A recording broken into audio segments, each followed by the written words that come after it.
Akala niya tapos na yan kay Kibuloy. Naku, bumubuelo lang po ang pamahalaan diyan, 'no?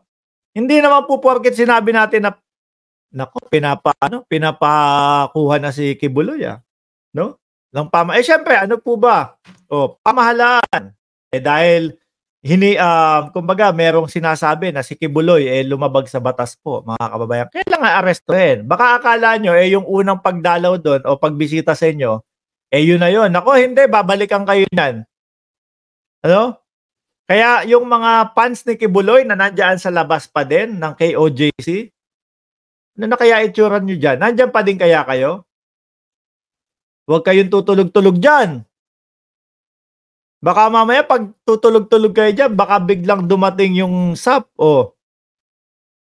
magulat kayo, mapapagalitan kayo ni Kibuloy kapagka nadampot siya. Ewan ko ba't dito kay Kibuloy, mga bossing.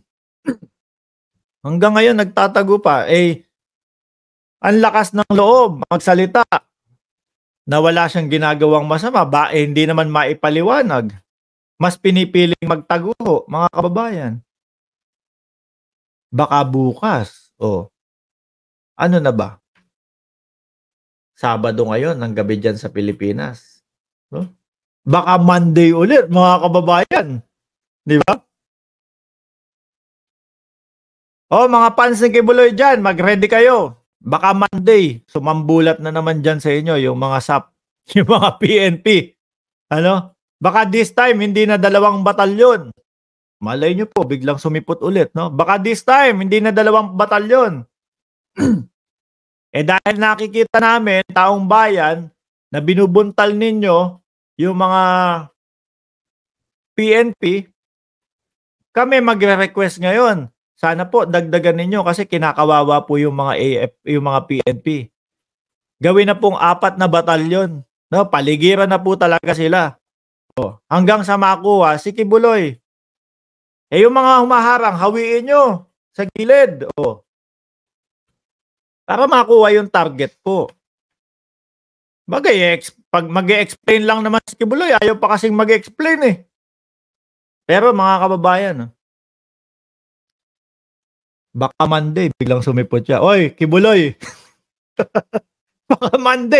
Baka Monday ng gabi, hawak mo na ang malamig na bakal. No? Siyempre, bakit? Hindi naman po porkit pinasok sa oblo si Kibuloy. Hindi po porkit pinasok na doon sa malamig na bakal si Kibuloy, ano na siya, kumbaga, tawag dito, nakatulan na. Hindi ho. Habang nililitis ang kanyang kaso, siyempre, doon muna siya sa oblo. Baka sabihin itong mga to, Kibuloy, Monday daw, huhulihin ka na. Hindi po malayong mangyari, mga kababayan. Baka bigla tayong maging dito, Nostradamus o kaya Madam Auring. Ano? Tama si Marka! Bumalik na nga yung PNP with matching 4 na batalyon at 6 na helicopter. Tapos dulan nung helicopter na yon, tagsa 10 tao. Bumaba na lang ho, di ba? Sa helicopter. Malapit-lapit na din ho to, mga kababayan.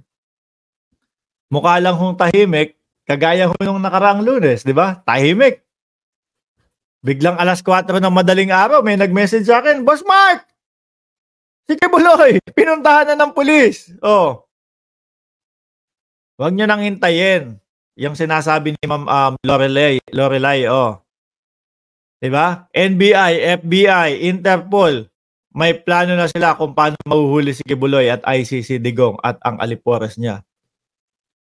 Batang Laur, shout out po from Edmonton, Alberta, Canada. Paano yun? Ano gagawin nyo? Kung totoo kaya yung sinasabi ko, Monday biglang susulpot ulit ang PNP dyan.